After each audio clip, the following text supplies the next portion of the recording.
Welcome to eagle media works. రాముని సతీమణి సీతాదేవి గురించి మనందరికీ తెలిసిందే. మన నిజాయితీని నిరూపించుకోవడానికి భర్త ముందే అగ్నిలోకి దూకిన మహాపతివ్రత సీతాదేవి. అంతటి మహాకార్యం చేశాక కూడా ఆ తల్లికి అరణ్యవాసం తప్పలేదు. అయితే లవకుశులు జననం, తండ్రితో మమేకమైన తర్వాత సీతాదేవి ఏమైందో ఎవరికీ తెలియదు. భూగర్భంలోకి తన తల్లితో పాటు వెళ్ళిన సంగతి మాత్రం అందరికీ గుర్తుంది. అయితే ఆ ప్రదేశం ఇప్పుడెక్కడుందో ఓసారి చూద్దాం.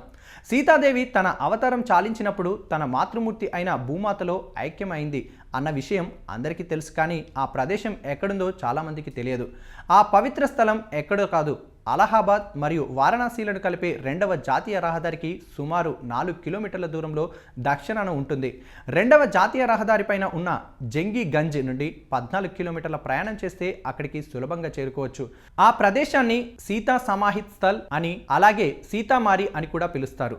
తమాసా నది పరిసర ప్రాంతంలో ప్రశాంత వాతావరణంలో 90వ దశకంలో నిర్మించిన అందమైన స్మారక కట్టడం ఒకటి ఉంది. ఈ స్మారక కట్టడం నిర్మాణం జరగకముందు ఇక్కడ అమ్మవారి జుట్టుని తలపించేట్టుగా కేశవాటిక ఉండేదని అక్కడి స్థానికులు చెబుతారు. ఇక్కడ మొలిచిన గడ్డిని పశువులు కూడా తినేవి కాడట. స్మారకాన్ని నిర్మించేటప్పుడు సీతాకేశవాటికను పాడు చేయకుండా అలాగే ఉంచారు. స్మారకం ఉన్న ప్రదేశానికి సమీపంలోనే వాల్మీకి ఆశ్రమం ఉన్నది. ఈ ఆశ్రమంలోనే జానకీదేవి మళ్ళీ అడవుల పాలైనప్పుడు నివాసం ఉండేది. ఆశ్రమానికి పక్కనే లవకుశలకు జన్మనిచ్చిన స్థలం అయిన సీతా వటవృక్షం కూడా ఉంటుంది. ఇక స్మారకం విషయానికి వస్తే అది ముచ్చటగా 2 అంతస్తుల నిర్మాణం. పై అంతస్తులోని అద్దాల మంటపంలో అమ్మవారి పాలరాతి విగ్రహం ఉంటుంది. అలాగే కింద భాగంలో జీవకళ ఉట్టిపడే భూమిలోకి చేరుకుంటున్నట్టుగా చూపిస్తున్నట్టు అమ్మవారి ప్రతిమను చూస్తుంటే ఎంతటి వారికైనా బాధ కలిగించే విధంగా ఉంటుంది. వెనక గోడల మీద ఆ సంఘటనలను చూపిస్తున్న సన్నివేశపు శిలాచిత్రం కనిపిస్తుంది. గుడి లేదా స్మారక వివరాల్లోకి వెళితే దీన్ని స్వామి జితేంద్రనంద తీర్థుల వారి ఆదేశం మేరకు ఇక్కడ నిర్మించారు.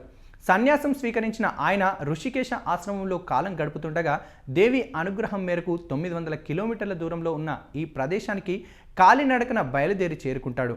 అప్పుడు ఆయన ఈ స్థలంలో స్మారకం నిర్మించాలని పరితపించి దాతలందరినీ కలుస్తాడు. చివరికి ప్రకాష్ పుంజ్ గారి సాయంతో కళ నెరవేర్చుకుంటారు తీర్థులవారు. ఆలయం పక్కనే జీవకళ ఉట్టిపడే విధంగా తీర్థులవారి సమాధి ఉన్నది.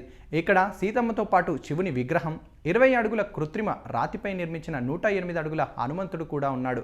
ఈ రాతి నిర్మాణం కింద గుహలో చిన్న హనుమాన్ దేవాలయం ఉంటుంది. ఈ వీడియో కనుక మీకు నచ్చినట్లయితే లైక్ చేయండి, కామెంట్ చేయండి, షేర్ చేయండి అండ్ సబ్స్క్రైబ్ కండి. Thanks for watching. Like and subscribe Eagle Media Works.